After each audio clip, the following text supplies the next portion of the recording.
Hi everyone, and welcome to this FAA Safety Team webinar. My name is Jason Sansucci. I am a drone scientist, FAA Safety Team Drone Pro. More about me as we get into this presentation. I'm really happy that you're here today. We're going to be discussing jumping into pre-flight planning to meet one of the FAA's national projects. That's MPP 48, which is UAS Airspace Outreach.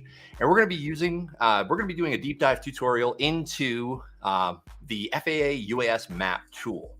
So I hope you're ready. We're going to go ahead and get started. Before we do that, this is my personal YouTube channel. If you wanted to really help me out, it'd be fantastic if you could subscribe, like, share. I would highly appreciate that. I share a lot of great content on here, and I'm always looking for great ideas. A lot of comments coming in so far. Really appreciate everyone being here today. So let's go ahead and dive right in. All right.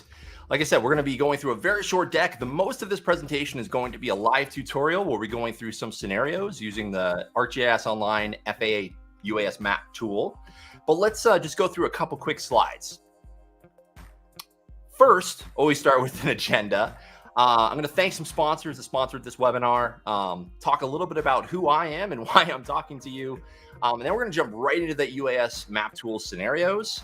And then at the end, I'm going to invite you to learn more. So let's get going. First, huge thank you to my industry sponsors, Blue Nose Aerial Imaging and my podcast, Do You Know Drones? Those are the main industry sponsors. I also have a nonprofit, which is a nonprofit sponsor, and that's Neurodiversity Works, where we are preparing neurodiverse students for careers in the drone industry. I myself am neurodiverse. I have been diagnosed with autism, and I am an autistic drone scientist. So a little bit more about me here right now. So who am I? Who is this guy that's presenting to you right now? So I've been 20 years as a remote sensing and GIS scientist. I've essentially been working about half my career in defense and intelligence, the other half of my career in commercial imagery and GIS. I've worked all around the world, and I'm here to share as much information I can with you today. Just a little bit more about what I am. I have a lot of certifications. I did graduate from the United States Air Force Academy. I got a Master of Engineering, at the University of Colorado in Colorado Springs. Lots of sort of normal industry certifications, certified UAS mapping scientist through the ASPRS, certified GIS professional, neurodiversity professional, level three thermographer, do my own podcast. And just a fun fact, I am a 3-time local Sam Adams Stein hosting champion. If you don't know what that is, it's when you hold out a mug with liquid in it for as long as you possibly can. I have no idea why I'm good at that, but there you go. A little bit more about me. So that's who I am. I am here representing the FAA as a drone pro. You can connect with us at FAAsafety.gov. You can see that just sort of right above my head here, FAAsafety.gov. Highly recommend. That's how most of you found me. If you haven't registered yet, I'd highly recommend and tell your friends. So that's me. Well, let's jump right into it. Why waste any time? Let's jump right into the live demo. Let me just switch over.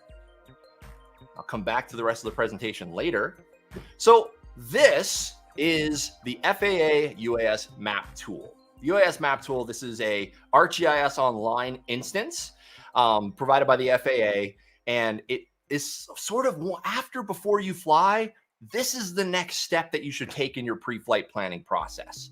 So today we're going to go through 2 scenarios. I'm going to show you all the buttonology, all the things you can do within this app, the things that you can do to learn more. There's a lot of power here sort of buried in, and I don't know if a lot of people use this. So I want to showcase as much as I possibly can. So let's go ahead and get started. So scenario one, we're going to talk about, let's say we're doing a mission here in Colorado. There's a golf course called Murphy Creek. So if I have a job coming up at Murphy Creek Golf Course, let's see what I need to know about flying there. So we can use this find address or place tool in the top left-hand corner. We can type in Murphy Creek Golf. It's connected to an Esri World geocoder. So you can see it actually pulled up the address for Murphy Creek Golf Course right here. If I click on it, it's going to take us right to the golf course. So it's that simple. It's going to take us right to it.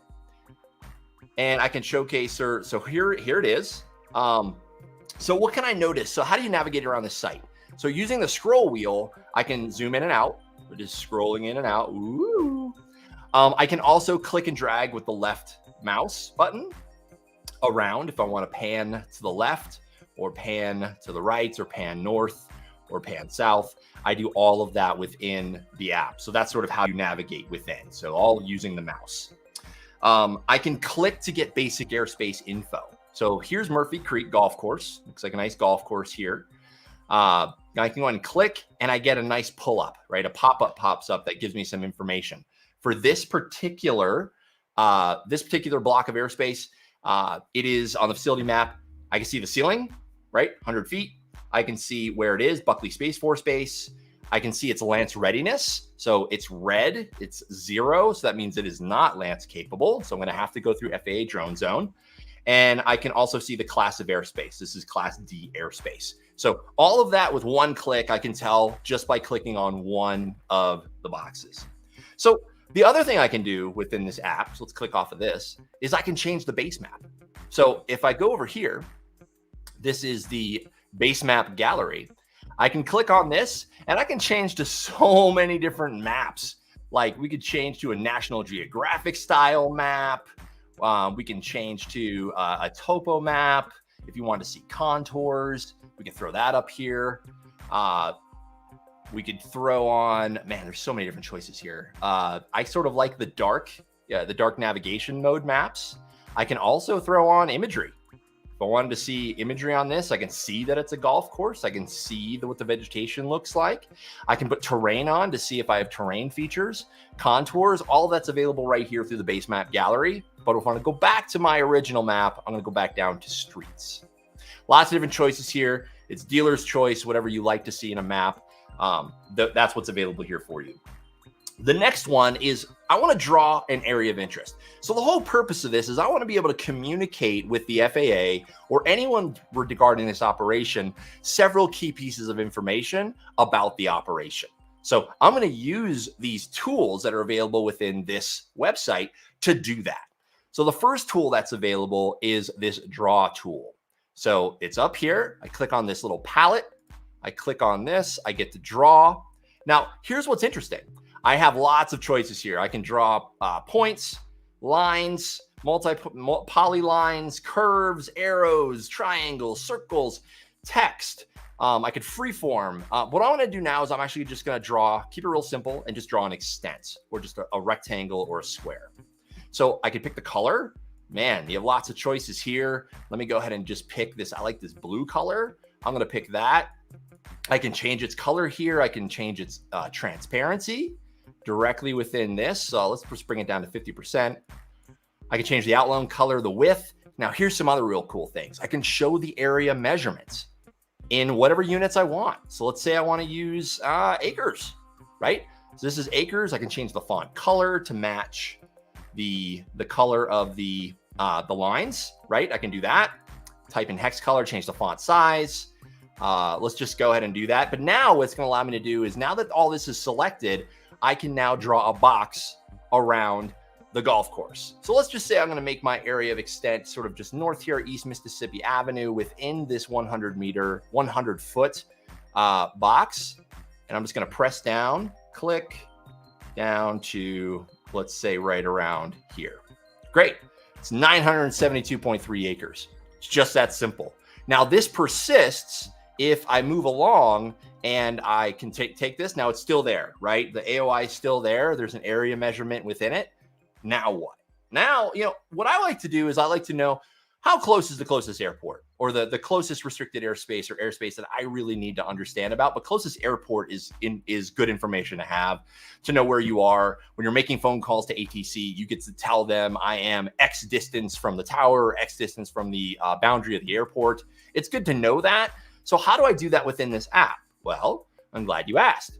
I can actually do that right here. Up in this corner, I have a distance and direction in the top right-hand corner.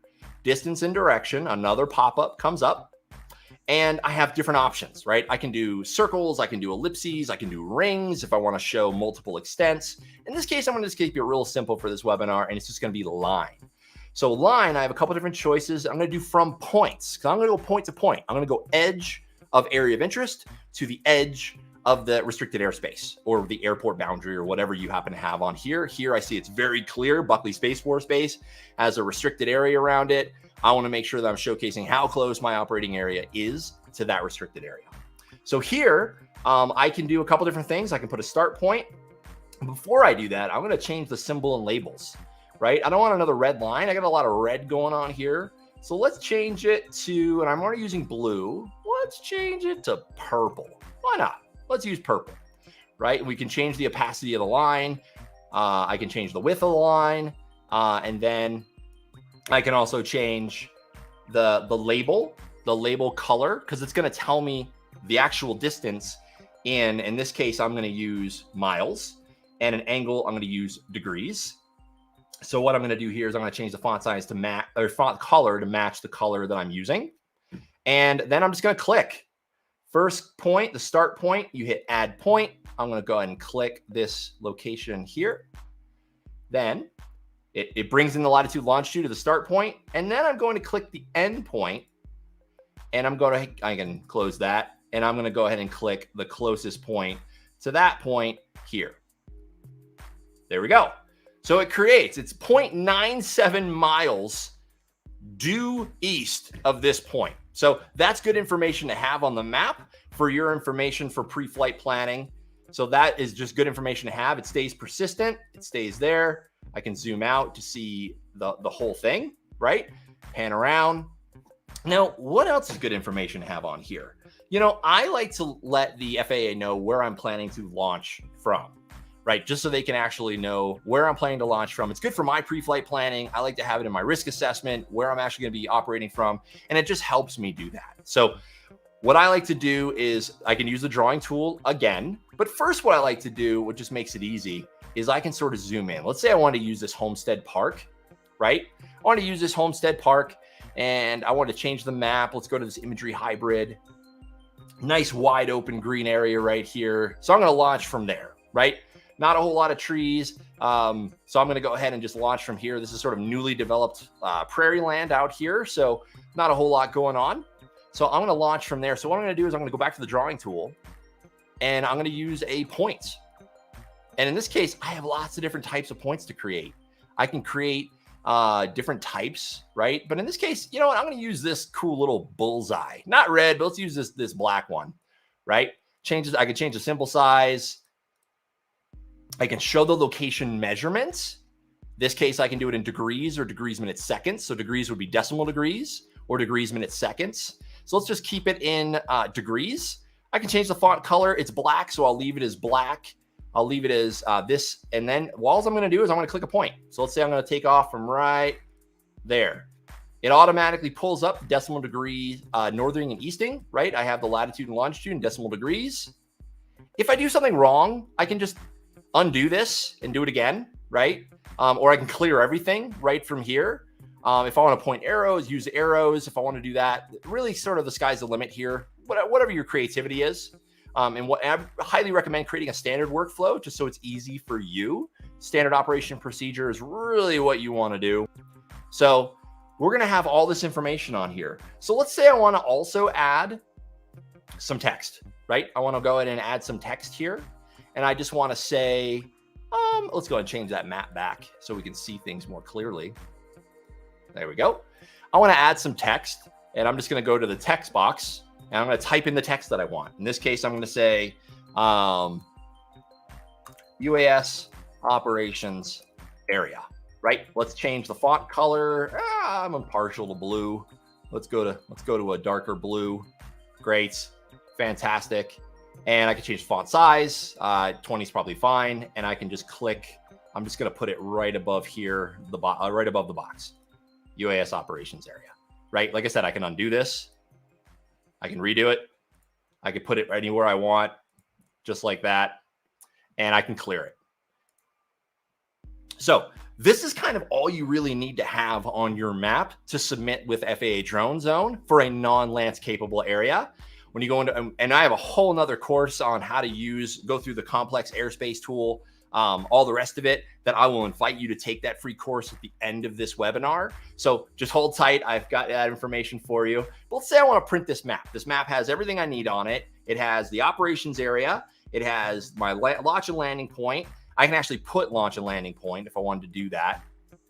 Let's say I'm going to add another one, and I'm going to say launch location, and I'm going to change it to black because the other one was in black.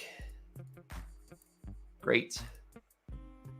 And I'm going to bring that text down to say 16 where the other one was, and I'm going to go ahead and click right there. So I have launch location in there as well. Great. So now that all that's in there, let me go ahead and print the extents of this map, and we can do that by just coming up to print. Pretty simple, right? I can change the map title directly in here. So let's go ahead and say Murphy Creek Golf Course. Oops. AOI. And there's some advanced tools. I can print it into different layouts, right? If I just want the map, if I want to do it in tabloid size, let's say I'm just going to use landscape, regular piece of paper size. I can format it as a JPEG or a PDF. Let's go ahead and use a PDF. That's fine. I do have some advanced options. We're not going to get into that one here in this particular one, but I can change the author. And in this case, I'm just going to change it to me. If you want to put your pilot number in there, you can. If you have copyright information, like I said, none of this is really required, but then you just hit print. And it's going to create a print of this map with all of your annotations that you can then take to upload with your certificate of authorization application in FAA Drone Zone. So once this is done, and you can do multiple, right? So it doesn't take very long. It's done. I click on it and voila, there's everything that you need to submit to the FAA or the authorization authority. You could pass it along to anyone that's going to be on this operation with you for their own purposes. This is just really short, sweet, to the point of everything that you need. It showcases the airspace. You have the legend down there. You have a scale bar. All of the elements that you need on a good map. You have this now available, right? So let's do this. So we've done one. Great, fantastic. Let's do another one using a slightly different methodology. So what I'm going to do is I'm actually going to go ahead and just clear it. I'm just going to reload this page, start over, start fresh. And what I'm going to have is I can either keep that information pervasive, so I can actually use bookmarks. Here's another one. You can create your own bookmarks, ones that take me like right back to Murphy Creek, right? If I click on this, it'll take me right back to that area again. Like I said, I got rid of all of my annotations by doing a refresh, but I can also export these or use these if they're getting import. My next scenario is I'm going to show you if I have existing GIS data, how do I bring it into this map? So the way we're going to do that, and actually one more thing before we get this, I want to showcase the layer map. So let me just refresh again. I want to showcase what layers are available to you in this map. It's always important to know if you're doing anything in a map to know what you have available. So there's a lot of stuff going on here. If I click on this button here, the legend, or same over here, the layer list or the layer list here, they're the same. This one puts it up over here. This one puts it up over here, but they're exactly the same. I can then take a look at just what's available in this map. I have national security UAS areas. I can turn those on and off. You see things turn on and off on the map. I can turn on and off different classes of airspace. I can turn on and off pretty much anything, right? The facility map, recreational flyer, fixed sites, all of this stuff I can add or subtract to the map. And I can add some things to this if I want. If I wanted to add class E5 airspace, I can do that. That's a lot of information, so you don't really need that on this map, but that's the layer list. I just wanted to showcase that. So you can turn that off, but you can also zoom to things. So let's go in and import a KML. So a KML, or if you have used Google Earth before, is keyhole markup language. You can develop using Google Earth Pro for free, any of your areas of interest, or unless you're a GIS person or you're getting information from a GIS person, you can do it as a shapefile, you can do it as a KML, you can do it as a CSV. There's lots of options. So let me go ahead and just add some data here. I can use if I have an ArcGIS Online account, I can pull directly from ArcGIS Online. If I have a URL, an ArcGIS server web service, we're not going to get into this. This is a whole nother class, or a file. In this case, let's use a file. You're just going to hit this browse button. And we're going to go into our Drone Pro folder. And I'm going to pull in this Cherry Creek Spillway.kml. Now, note of caution. When you pull this in, make sure it's a KML and not a KMZ. A KMZ is just a compressed version of a KML. So make sure it's a .kml, not .kmz. Hit open. Now, it didn't appear to do anything. It didn't zoom directly to anything. So what you can do from here is you can go back to the layer list, and it has now added this layer down on the bottom. Here's the Cherry Creek Spillway KML. I can click the 3 dots and hit zoom to. It'll take me right to the KML. Here's the Cherry Creek Spillway AOI that I developed in Google Earth Pro. In the different, basically in any color scheme that I want to use, make sure that that's set up in Google Earth before you export the KML.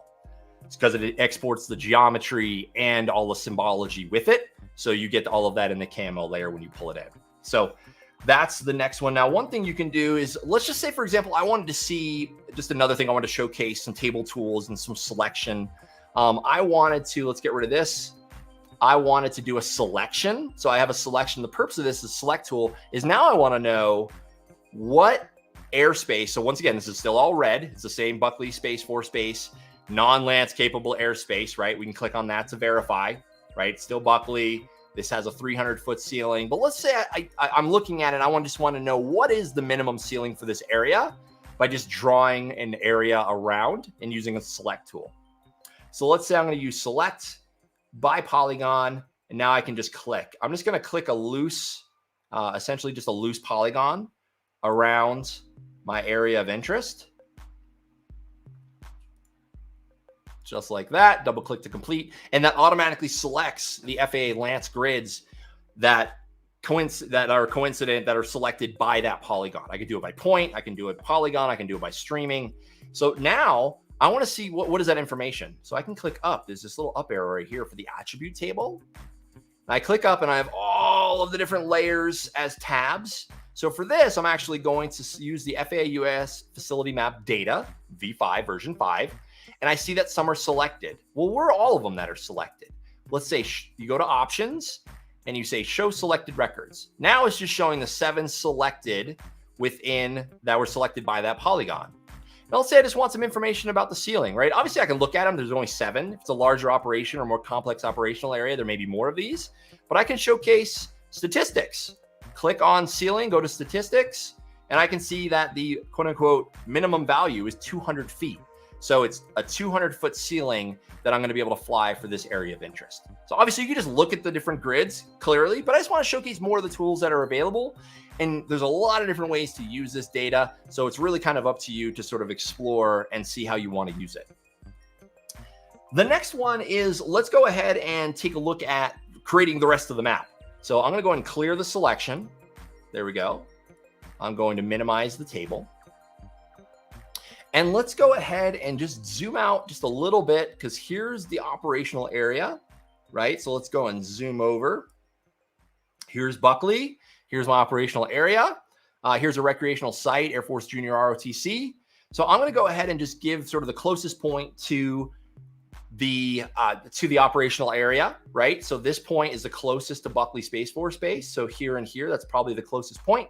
Let's go ahead and do this in a slightly different, more interactive way. We're going to use the same tool, but I'm going to do it interactive. So I'm going to say create live interactively, and this grays out. So I'm not collecting an endpoint or clicking an endpoint. I'm going to start a start point. Let's click up here. And then as I click and drag, it's going to create that information. But before we do that, like I said, I want to get rid of this so I can clear the graphics. I want to go ahead and go back to the symbol settings again. And I want to change them. Let's change them to something different this time. Let's go orange. Go orange, man. Let's check this out. Hit OK. Change the font again. Once again, I'm not going to go orange, but I'll go this color here.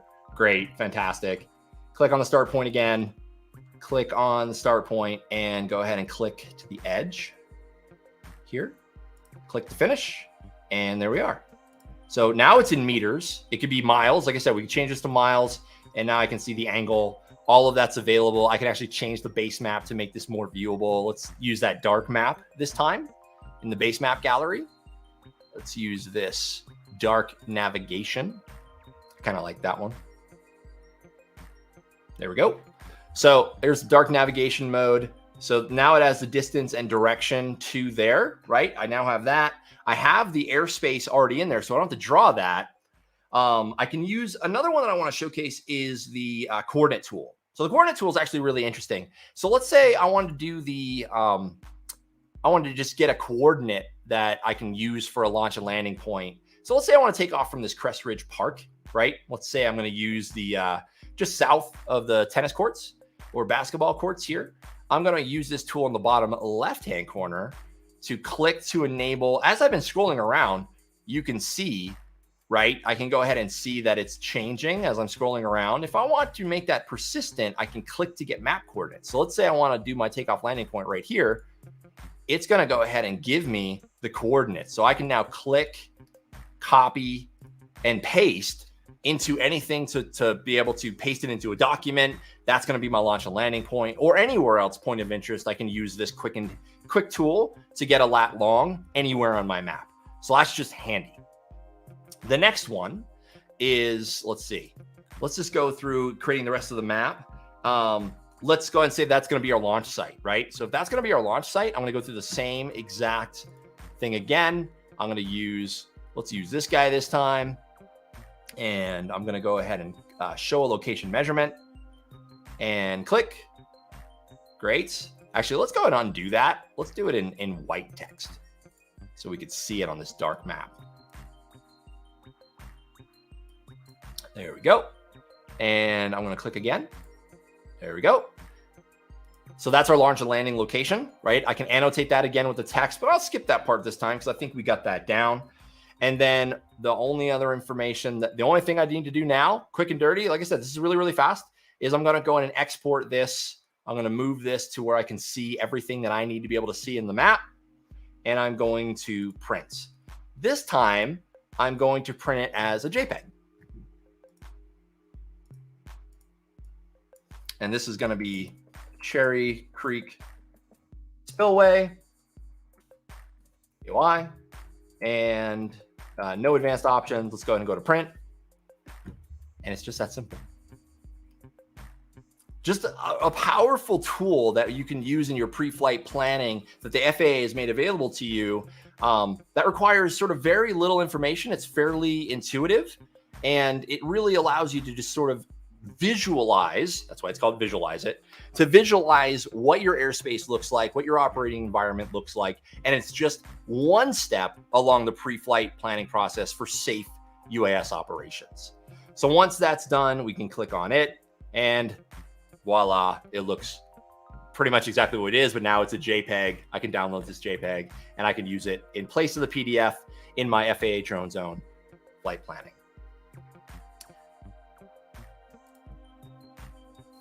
And that's it. So let's go ahead, and I just want to finish this. Thank you so much. I really appreciate everyone that's watching this. There's hundreds of you on here, and I really, really appreciate it. This is a lot of fun showcasing this. It's showcasing sort of the GIS. It's getting to drones. I'm really geeking out over here. I'm loving it. If you guys have questions about this, obviously, subscribe to my channel, right? This is something that I want to go ahead and talk about, do deep dives into. And after this presentation, if you missed it, we're going to switch over to the Twitch channel, Unmanned Underground, and we're going to have a post-webinar discussion over there where you can ask questions and we can just have more of a discussion that way. So we're going to do that. But let me go back to the deck. I just have a couple more slides. So if you like this information, so what we covered here is just this step number 2 in 7 steps to unlock complex drone airspace. We did step number 2. In this free course, I cover all 7 steps that I take in my standard operation procedure, planning any UAS flight mission when I'm doing either magnetometry, LiDAR, videography, flying for an event, whatever it happens to be, or I'm teaching my students, this is what we teach. So you'll learn a lot of things in here, filing DROTMs, submitting COAs, all of that's in here in sort of the same sort of methodology that went through here. So if you like my instruction style, go ahead and sign up for this free course. Use code BlueNoseRocks since they're sponsoring this. It's a free course for you. You can go to freedronecourse.voomly.com or scan the little QR code, and that's going to take you to the course. Sign up, go through it. Worked really hard on it, so I hope you enjoy it. Please provide some feedback, and this is where you can learn some more.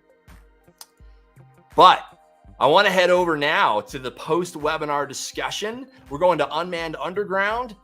We're going to have just, it's at Twitch, www.twitch.tv/Unmanned Underground, or scan that little QR code over there.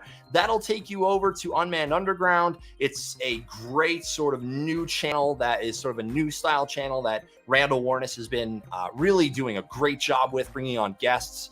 I was a guest on there a while back. There's some really great information. They did a drone for first responder one yesterday. That was fantastic. That's been recorded. You can go to the Twitch channel and take a look at it. But we're going to have our post-webinar discussion over on Unmanned Underground right after this webinar. So I hope to see everyone there. Really, I hope you got a lot out of this webinar. I wanted to keep it short, sweet, to the point, showcase this tool. It's Drone Safety Day coming up on Saturday. I have another live stream that's been pre-recorded that showcases some information on Drone Safety Day.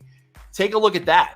I would highly recommend it. This is a great emerging industry. There's a lot going on, and I'm happy to be another voice, another expert voice that you can come to, ask questions, and just sort of get good things going in this industry. I want to thank you all so much for coming to this webinar. It has been recorded. You can share it with friends. You can come back to this.